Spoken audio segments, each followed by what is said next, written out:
વાસનાત વાસુદેવસ્ય વાસિતમ ભુવનત્રય સર્વભૂત નિવાસોસી વાસુદેવ નમોસ્તુતે પ્રભો નંદકુમારો મય સ્વામિની વૃષભાનુજા કૃતાર્થોહમ કૃતાર્થોહમ કૃતાર્થોહમ ન સંશય.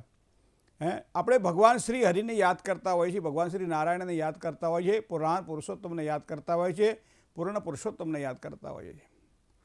વૈષ્ણવ સંપ્રદાયની અંદર ભગવાન બાલકૃષ્ણનો વિશેષ મહિમા બતાવવામાં આવેલો છે. શાસ્ત્રની અંદર ભગવાન શ્રી હરિનું જે કેમ કહેવાય છે કે આકાશાત પતિતમ તોયમ યથા ગચ્છતિ સાગરમ, આકાશમાંથી પડેલું પાણી જે રીતે સમુદ્ર તરફ જાય છે એ બધા જ દેવોને કરેલા નમસ્કાર ભગવાન નારાયણ તરફ જાય છે.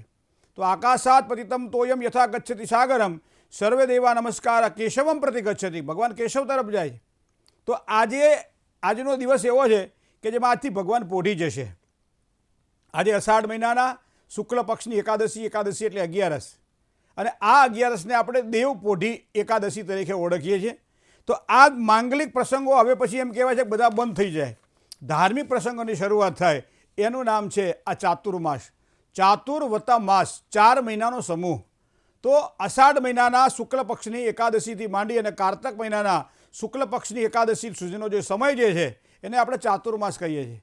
તમે જોજો કોઈ પણ પ્રકારના માંગલિક કાર્ય હવે કદાચ વર્જ્ય માનવામાં આવે છે, તો માંગલિક કાર્ય માટે નિષેધ માનવામાં આવે છે. તો 17/7 એટલે આજે જે તારીખ થઈ ત્યારથી શરૂ કરો અને 12/11 સુધી આ ચાતુર્માસ ચાલે છે. ચાતુર્માસના ઉપાસકો ખૂબ છે. ઘણા લોકો ચાતુર્માસમાં નક્કી કરે કે અમારે આટલા મંત્ર જાપ કરવા છે, આટલું અનુષ્ઠાન કરવું છે, આટલા સ્તોત્ર પાઠ કરવા છે, આટલી પૂજા કરવી છે, આવું ધર્મ ધ્યાન કરવું છે, દરરોજ દેવ મંદિરમાં જઈને દર્શન કરવા છે, ભગવાન ભોળાનાથને ભગવાન શિવને રુદ્રને અભિષેક કરવો છે, ભગવાન શ્રી હરિને તુલસી દળ દ્વારા પૂજા કરવી છે પોતાના આત્માના શ્રેય માટે. કારણ કે આપણે ભારતની અંદર કદાચ એક વસ્તુ જોઈ છે કે માણસ 12 મહિના 24 કલાક કામ કરતો આપણને જોવા મળે. શનિ રવિની રજા હોય ને તો એ કંઈ ને કંઈ કરતો જ રહેતો હોય છે. તો એને શાંતિ ક્યારે મળે? હવે ઇન્ડોનેશિયામાં અમે જઈએ ને હરિરાયા કહેવાય શબ્દ પ્રયોગ, એને હરિરાયા કહે છે. આપણે અહીંયા મુસ્લિમ સંપ્રદાયની અંદર એને એક અક્ષરસ નામ આપ્યું છે. આખા મહિનાનો એક કાર્યક્રમ હોય છે આખો એમનો, બરાબર છે, રોજા હોય છે. તો અહીંયા એ લોકો પછી પૂરું થાય ને પછી એ નીકળી જાય ઘરની બહાર પરિવાર સાથે, ને એવા કોઈ પ્રાકૃતિક કુદરતી સૌંદર્ય હોય જ્યાં એક સારું સાનિધ્ય રહેતું હોય, જ્યાં શાંતિ અને સુકૂન મળતું એવી જગ્યાએ પહોંચી જાય અને થોડોક સમય ત્યાં વિશ્રામ કરે.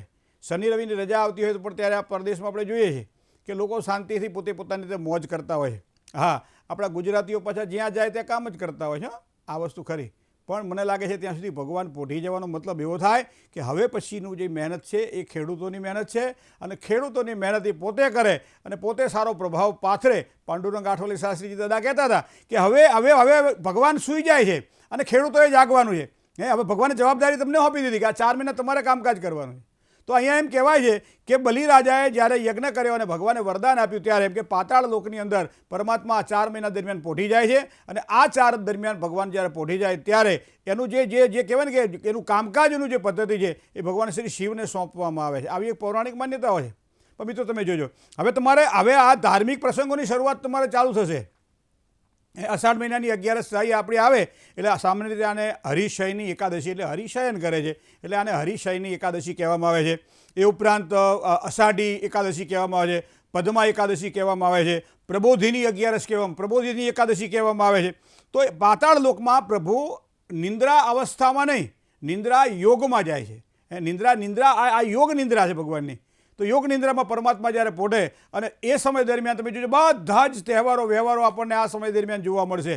તમે જો અષાઢ મહિનાની અંદર જુઓ તો દીકરીઓ માટેના બધા તહેવારો તમને જોવા મળશે. એ ઉપરાંત તમે શ્રાવણ મહિનામાં જાઓ તો શ્રાવણ મહિનામાં બળેવ આવે. તો બ્રાહ્મણો માટે એમ કહેવાય છે કે એ બેસતું વર્ષ કહેવાય. બળેવ એટલે શ્રાવણી બળેવ એટલે બ્રાહ્મણો માટે બેસતું વર્ષ કહેવાય. યજ્ઞો પવિત્ર ધારણ કરે અને ખૂબ જ સરસ મજાનું એક કાર્ય કરે. બરાબર. હવે બીજું તમને કહીશું કે ભાઈ બહેનનું એક પર્વ જે છે એ પણ શ્રાવણ મહિનાની પૂનમ આવે છે. શ્રાવણી પૂનમે આપણે આ કરી તો એની આ શરૂઆત થઈ ગઈ. તમને આખો મહિનો શ્રાવણ મહિનો એ ભગવાન શિવની ઉપાસના માટે શ્રેષ્ઠ માનવામાં આવે છે.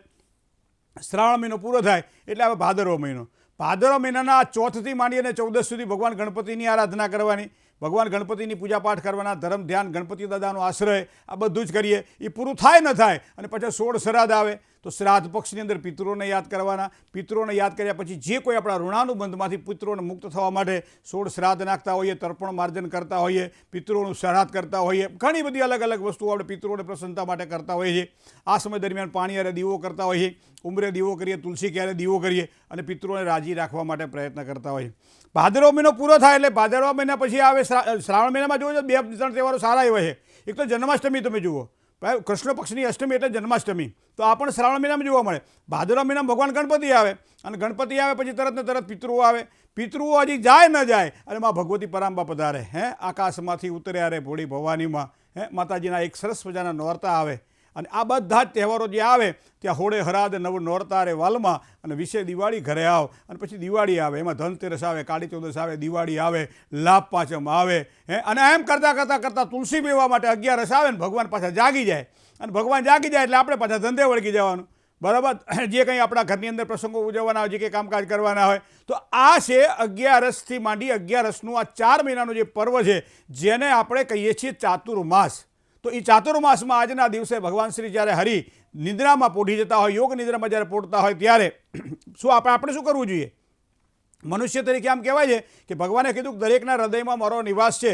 ખુલ્યો ગીતાજીમાં સ્પષ્ટ રીતે ઉલ્લેખ કરવામાં આવેલો છે કે સર્વસ્ય ચાહમ યદિ સન્નિવિષ્ટ મતસ્મૃતિ જ્ઞાનપમોહનમ ચ વેદે ચ સર્વે રહમવ વેદ્યો વેદાંત કૃત વેદ વિદેહ ચાહમ. દરેકના હૃદયમાં હું નિવાસ કરું છું. મતલબ મારા તમારા હૃદયમાં જ્યાં સુધી પરમાત્મા હોય ત્યાં સુધી જ આ શરીરનું મહત્ત્વ છે, ત્યાં સુધી જ કાન સાંભળી શકે છે, ત્યાં સુધી જ આંખો જોઈ શકે છે, ત્યાં સુધી જ ખાધું પચાવી શકાય છે. બધું પરમાત્માની કૃપાથી થાય છે. એક વખત હરિ અંદરથી જો ઉઠી જાય હૃદયમાંથી તો પછી આને આપણે સૌ કહીએ છીએ, મળદું કહીએ છીએ અને એનું કોઈ મહત્ત્વ રહેતું નથી. એ જ પ્રમાણે પરમાત્મા જ્યારે બેઠેલા છે હૃદયની અંદર ત્યારે આ ચાતુર્માસ દરમિયાન ભક્તિભાવનો વિશેષ મહિમા બતાવવામાં આવેલો છે. અને એમાં સૌથી વધારે કદાચ જો શ્રેષ્ઠત્વ હોય તો એ નિયમિતતા છે. જીવનની અંદર જેના નિયમિતતા છે, જેને કે આવતાને જુઓ અને જતાને જુઓ અને વચમાં બેસી જાઓ, આવો એક શબ્દ પ્રયોગ કરેલો છે.